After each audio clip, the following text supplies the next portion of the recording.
नमस्ते, प्रणाम, आदाब, सत श्री अकाल, सलाम अलैकुम, जय श्री कृष्ण। दोस्तों, हमारे चैनल को सब्सक्राइब करें, दोस्तों के साथ में शेयर करें और बेल आइकन को प्रेस करें ताकि नोटिफिकेशन मिलता रहे आपको टाइम से टाइम। देखिए, भारत का इतिहास, ये हमारी तीसरी क्लास होगी। सिंधु घाटी सभ्यता पार्ट 2 के बारे में हम इसमें बात करेंगे। देखिए, सिंधु घाटी सभ्यता पार्ट 1 में हम मोस्ट इंपॉर्टेंट 25 क्वेश्चनों के बारे में बात कर चुके हैं। अगर वीडियो नहीं देखा तो आप उस वीडियो को जाके देख सकते हैं। देखिए, पार्ट 2 में भी हम मोस्ट इंपॉर्टेंट 25 क्वेश्चनों के बारे में बात करेंगे और जो भी हमारा क्वेश्चन रह जाएगा उसे हम पार्ट 3 में, यानी कि आने वाले पार्ट में कंप्लीट कर लेंगे।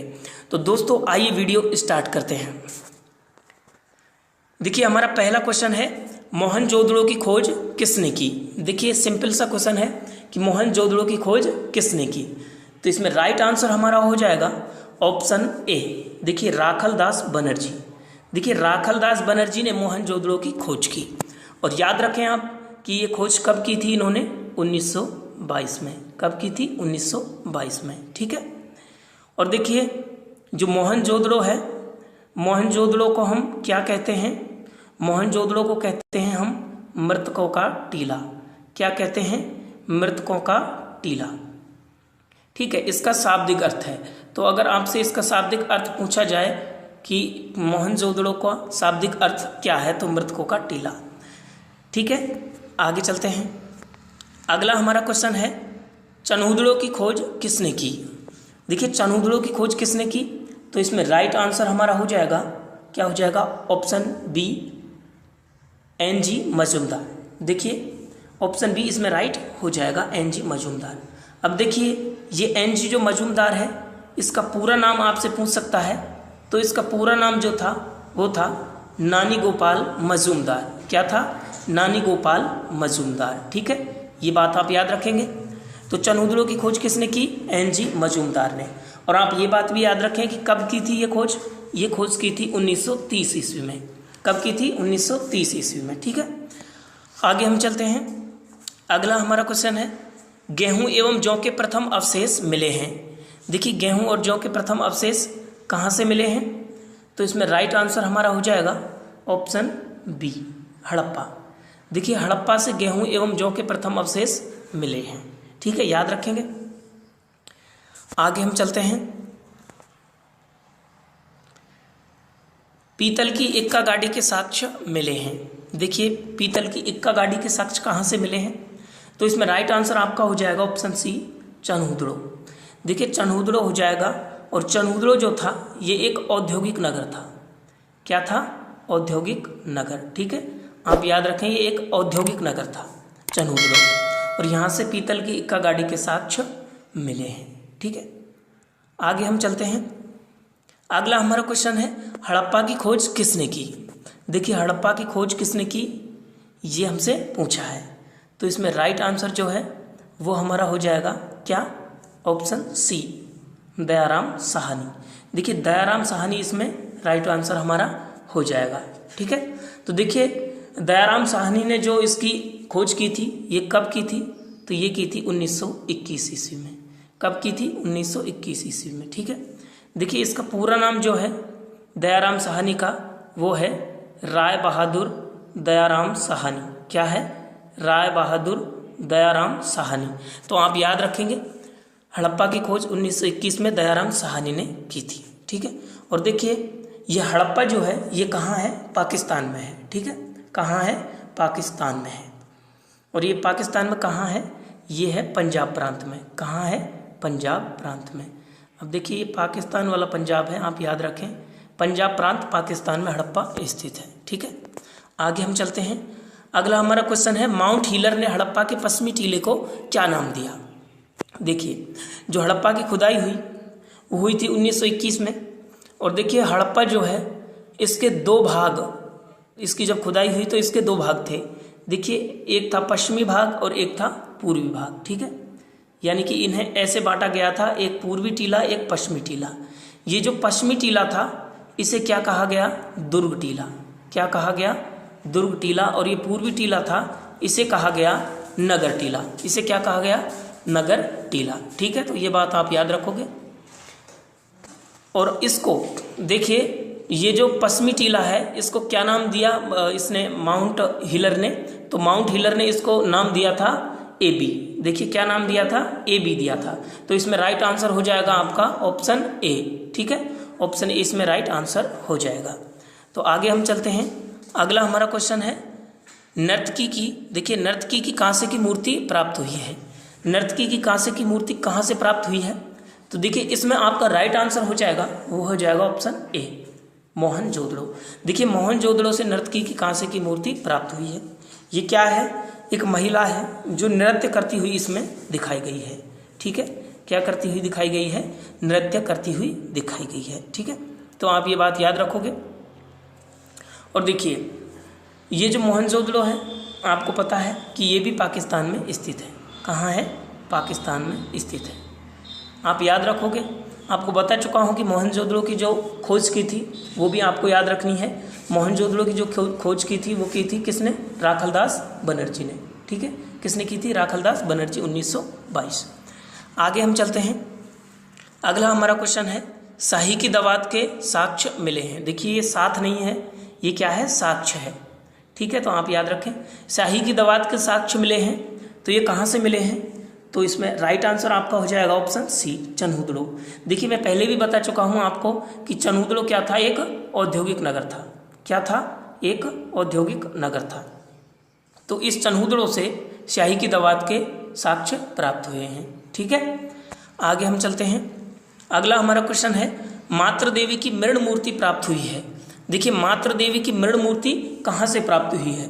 तो इसमें राइट आंसर आपका हो जाएगा मातृ देवी की जो मृण मूर्ति प्राप्त हुई है वो प्राप्त हुई है कहाँ से? देखिए इसमें तो सारे ही ऑप्शन आपको गलत दिए गए हैं। ठीक है, ये निष्प्रिंट हो गई भैया। तो देखिए इनमें कोई सा भी नहीं है। मातृ देवी की मृण मूर्ति जो प्राप्त हुई है आपको, वो प्राप्त हुई है कहाँ से, मोहनजोदड़ो से। ठीक है, कहाँ से प्राप्त हुई है, मोहनजोदड़ो से। तो आप याद रखोगे जो मातृ देवी की मृण मूर्ति है ये कहाँ से प्राप्त हुई है, ये हुई है मोहनजोदड़ो से। ठीक है, मातृ देवी देखिए मिट्टी की मूर्ति है, ये जो एक क्या है, खंडित मूर्ति है। ठीक है, तो इसलिए इसे मृण मूर्ति कहा गया है। ठीक है, याद रखोगे। आगे हम चलते हैं। अगला हमारा क्वेश्चन है अन्नागार प्राप्त हुए हैं।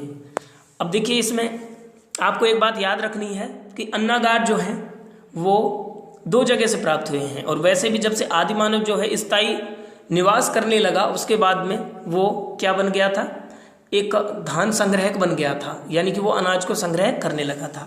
तो इसमें आपको देखिए बात याद रखनी है, अन्नागार प्राप्त हुए हैं। देखिए इसमें एक अन्नागार की बात नहीं हुई है, यानी कि बहुत सारे अन्नागार प्राप्त हुए हैं। तो इसमें देखिए आपको ऑप्शन बी राइट करना है, हड़प्पा। देखिए हड़प्पा से क्या है, हड़प्पा से आपको अन्नागार प्राप्त हुए हैं 6। ठीक है, ये आप याद रखोगे कि 6 अन्नागार कहाँ से प्राप्त हुए हैं, हड़प्पा से प्राप्त हुए हैं। देखिए इधर भी 6 अन्नागार और इधर भी 6 अन्नागार। ये अन्नागार जो हैं हड़प्पा के पश्चिमी टीले से प्राप्त हुए हैं। आपको मैंने पहले ही बता चुका हूँ कि पश्चिमी जो टीला था उसे दुर्ग टीला कहा जाता था। ठीक है, जो हड़प्पा है उसमें पूर्वी और पश्चिमी 2 टीले नाम दिए गए पुरातत्ववेताओं द्वारा।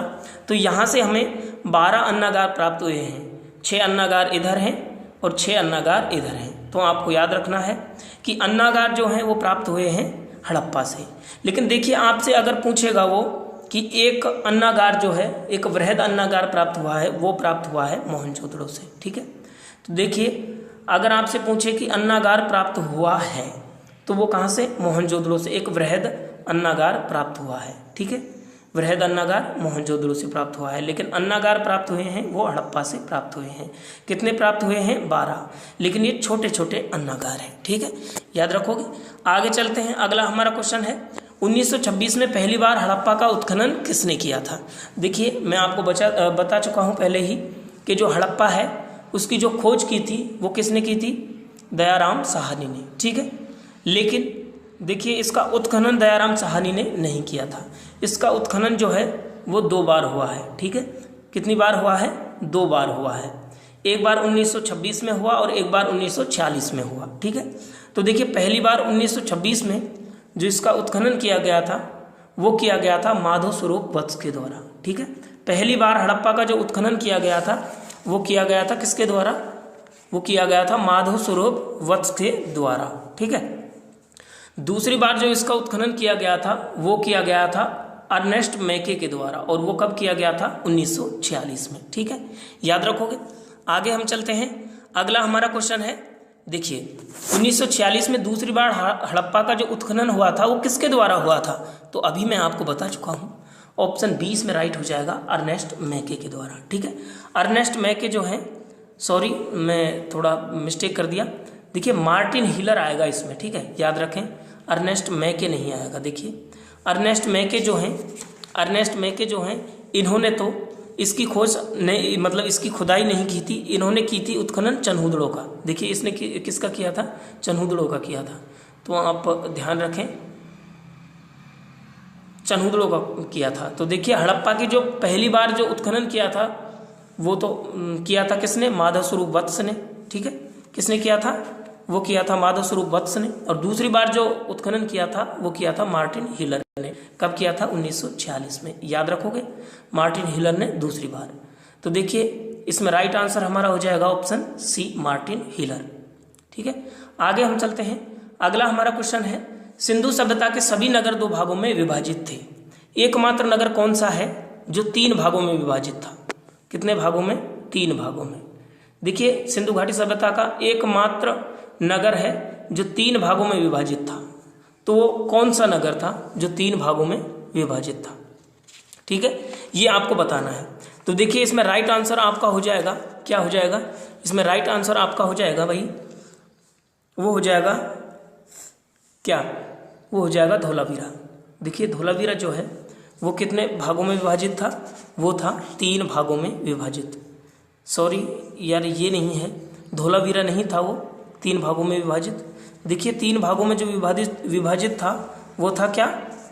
वो था, देखिए दिमाग से निकल गया मेरे, 3 भागों में जो विभाजित था वो था एकमात्र नगर लोथल। देखिए मैं मिस्टेक हो गया मुझसे, धोलावीरा नहीं था, वो था लोथल। देखिए लोथल जो था वो 3 भागों में विभाजित था। ठीक है, कितने भागों में? 3 भागों में। 3 भागों में विभाजित था लोथल। देखिए एकमात्र था जो 3 भागों में विभाजित था। ठीक है, बाकी सारे जो थे वो 2 भागों में विभाजित थे। ठीक है, आप ये बात याद रखोगे। और देखिए हड़प्पा के बारे में हम बात कर ही चुके हैं। धोलावीरा जो है, देखिए धोलावीरा जो है इसकी जो खोज की थी वो की थी जगपति जोशी ने। किसने की थी? जगपति जोशी ने इसकी खोज की थी धोलावीरा की। ठीक है, आप याद रखोगे। आगे हम चलते हैं। अगला हमारा क्वेश्चन है, देखिए लोथल नहीं था इसमें, धोलावीरा ही था, मिस्टेक। देखिए दिमाग पता नहीं कहाँ चल रहा है, धोलावीरा ही था इसमें। तो सिंधु सभ्यता के सभी नगर 2 भागों में विभाजित थे, एकमात्र नगर था धोलावीरा जो कितने भागों में विभाजित था? 3 भागों में। कितने भागों में? 3 भागों में विभाजित था। ठीक है, याद रखोगे। आगे चलते हैं। देखिए पशुपति नाथ की मूर्ति मिली है। देखिए पशुपति नाथ की जो है वो मूर्ति कहाँ से मिली है? तो पशुपति नाथ की जो मूर्ति मिली है हमें, ऑप्शन बी राइट हो जाएगा, मोहनजोदड़ो से। देखिए मोहनजोदड़ो से हमें एक मूर्ति मिली है जिसे जॉन मार्शल ने पशुपति नाथ की मूर्ति कहा है। ठीक है, देखिए पशुपति नाथ की मूर्ति कुछ इस तरह से है। ठीक है, किस तरह से है? इस तरह से है। आप याद रखोगे, आपके लिए मैं बना देता हूँ। देखिए पशुपतिनाथ की जो मूर्ति है वो इस तरह से है, इसके जो सर पे हैं 3 सींग जैसे हैं। ठीक है, और यहाँ पर इनके बगल में हाथी का चित्र है, इधर गैंडे का चित्र है, बाघ का चित्र है, और यहाँ कुछ लिपियाँ लिखी हुई हैं, सिंधु लिपि लिखी हुई है। तो इसे देखिए जॉन मार्शल ने क्या कहा? पशुपतिनाथ की मूर्ति कहा। ठीक है, तो ये कहाँ से प्राप्त हुई है? मोहनजोदड़ो से। याद रखोगे। आगे हम चलते हैं।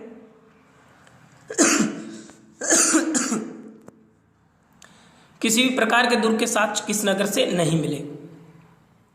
देखिए किसी भी प्रकार के जो दुर्ग के साक्ष्य हैं वो किस नगर से नहीं मिले हैं?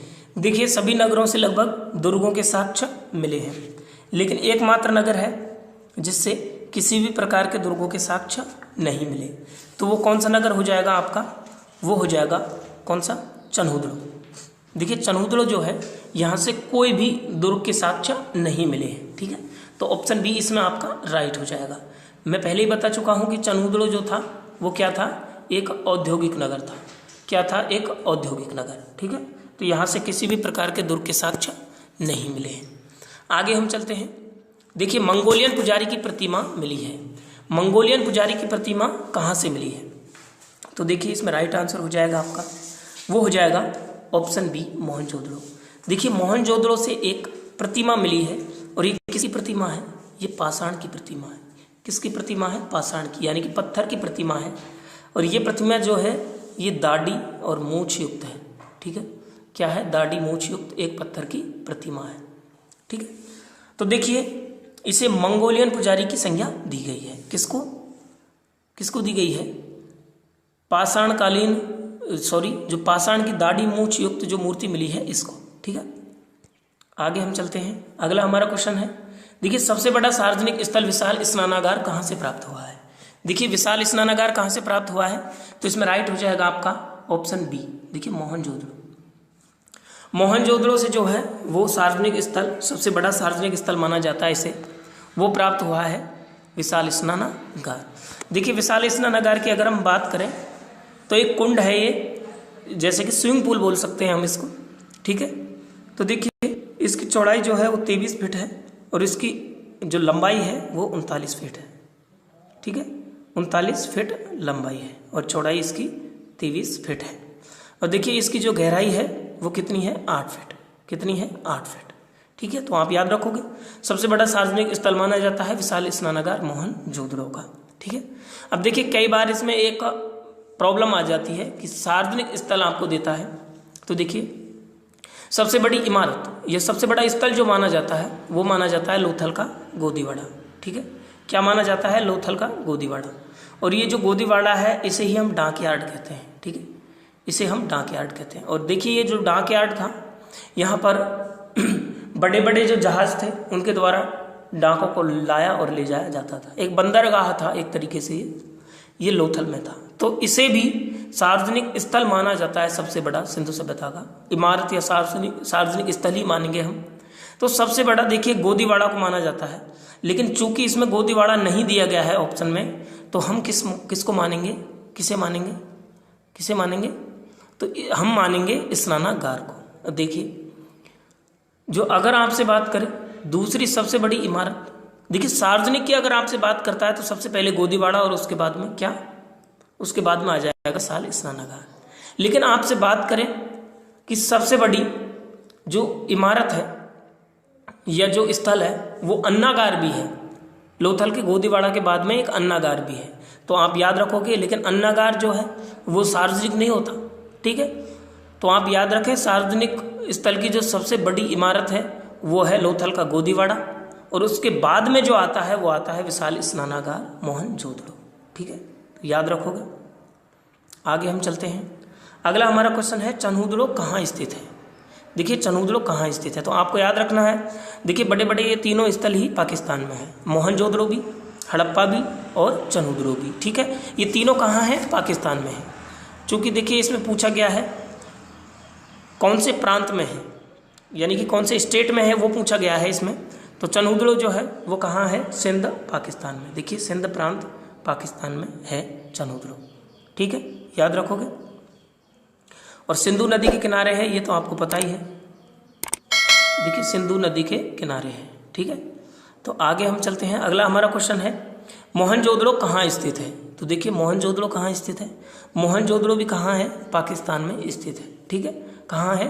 पाकिस्तान में स्थित है, और उसी सिंध प्रांत में ये स्थित है। तो ऑप्शन ए इसमें राइट हो जाएगा। मोहनजोदड़ो भी कहाँ है? सिंध प्रांत में है। ठीक है, सिंध प्रांत पाकिस्तान, याद रखोगे। आगे हम चलते हैं।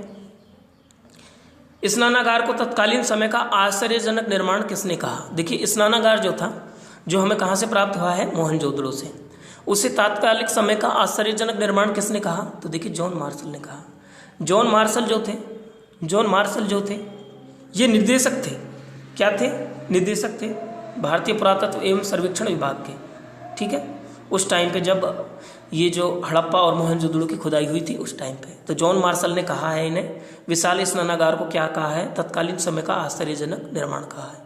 ठीक है, आगे हम चलते हैं। अगला हमारा क्वेश्चन है लिपस्टिक के साक्ष्य मिले हैं। एक तरीके से आप कह सकते हो श्रृंगारदान के साक्ष्य मिले हैं या लिपस्टिक के साक्ष्य मिले हैं, तो वो कहाँ से मिले हैं? तो देखिए इसमें राइट आंसर आपका हो जाएगा चन्हुदड़ो। ठीक है, क्योंकि मैं आपको पहले ही बता चुका हूँ जो चनहुदड़ो था ये एक औद्योगिक नगर था।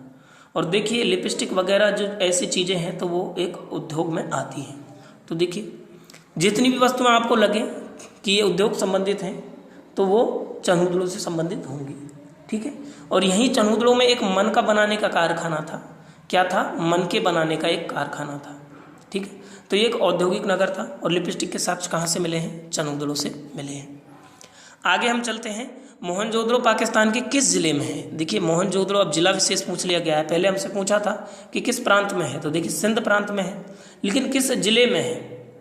तो देखिए मोहनजोदड़ो जो है ऑप्शन सी आपका राइट हो जाएगा, लरकाना जिला। देखिए ये लरकाना जिला जो है ये कहाँ है? सिंध प्रांत में है। कहाँ है? सिंध प्रांत में, पाकिस्तान में, ठीक है, याद रखोगे। तो मोहनजोदड़ो लरकाना जिले में स्थित है। अगला हमारा क्वेश्चन है, महाविद्यालय भवन के प्रमाण मिले हैं। देखिए महाविद्यालय भवन के जो प्रमाण मिले हैं हमें वो कहाँ से मिले हैं? तो इसमें ऑप्शन बी राइट हो जाएगा, मोहनजोदड़ो। मोहनजोदड़ो से हमें महाविद्यालय के भवन के प्रमाण मिले हैं, ठीक है। तो इसमें राइट आंसर हो जाएगा हमारा मोहनजोदड़ो। ध्यान रखें आप। अगला हमारा क्वेश्चन है, वर्गाकार ईंट के साक्ष्य मिले हैं। देखिए वर्गाकार ईंट के साक्ष्य हमें कहाँ से मिले हैं? तो इसमें राइट आंसर क्या हो जाएगा हमारा? इसमें राइट भी हो जाएगा हमारा चनहुदड़ो। देखिए चूंकि मैं पहले ही बता चुका हूँ आपको, चनहुदड़ो क्या था? एक औद्योगिक नगर था। और जो ईंट होती हैं वर्गाकार ईंट, तो देखिए विशेषतः एक वर्गाकार ईंट या वक्राकार ईंट, देखिए तो विशेषतः ऐसे कुछ खास चीज़ बनेगी तो वो औद्योगिक नगर में ही बनेगी। तो चनहुदड़ो से प्राप्त हुई है हमें वक्राकार ईंट या वर्गाकार ईंट, ठीक है। तो आप ध्यान रखोगे। आगे हम चलते हैं। अगला हमारा क्वेश्चन है, यूनानियों ने सिंडन किसे कहा है? यूनानियों ने सिंडन किसे कहा है? तो ये क्वेश्चन कई बार पूछा भी गया है। तो इसमें राइट आंसर हो जाएगा आपका कपास। देखिए कपास जो है इसको यूनानियों ने क्या कहा है? सिंडन कहा है, ठीक है। आप याद रखोगे, इसे क्या कहा गया है? सिंडन।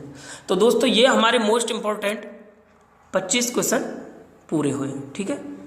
तो देखिए दोस्तों जितने भी सिंधु घाटी सभ्यता से जुड़े हुए इंपॉर्टेंट क्वेश्चन हैं वो सारे हमने इस वीडियो में कवर किए। जो बाकी बच गए वो अगले वीडियो में कवर करेंगे। और 3 या 4 वीडियो में हम टोटली सिंधु घाटी सभ्यता को कंप्लीट कर देंगे। और संभवतः कोई भी क्वेश्चन हम आपका छूटने नहीं देंगे। शायद ही कोई क्वेश्चन होगा जो छूटेगा, वरना जितने भी इंपॉर्टेंट क्वेश्चन हैं वो सारे कवर कर लिए जाएंगे।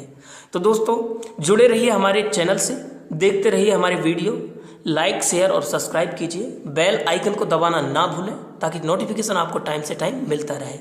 दोस्तों के साथ में शेयर कीजिए। तो हंसते रहिए, मुस्कुराते रहिए, पढ़ते रहिए। मिलते हैं अगले वीडियो में। तब तक के लिए जय हिंद, जय भारत।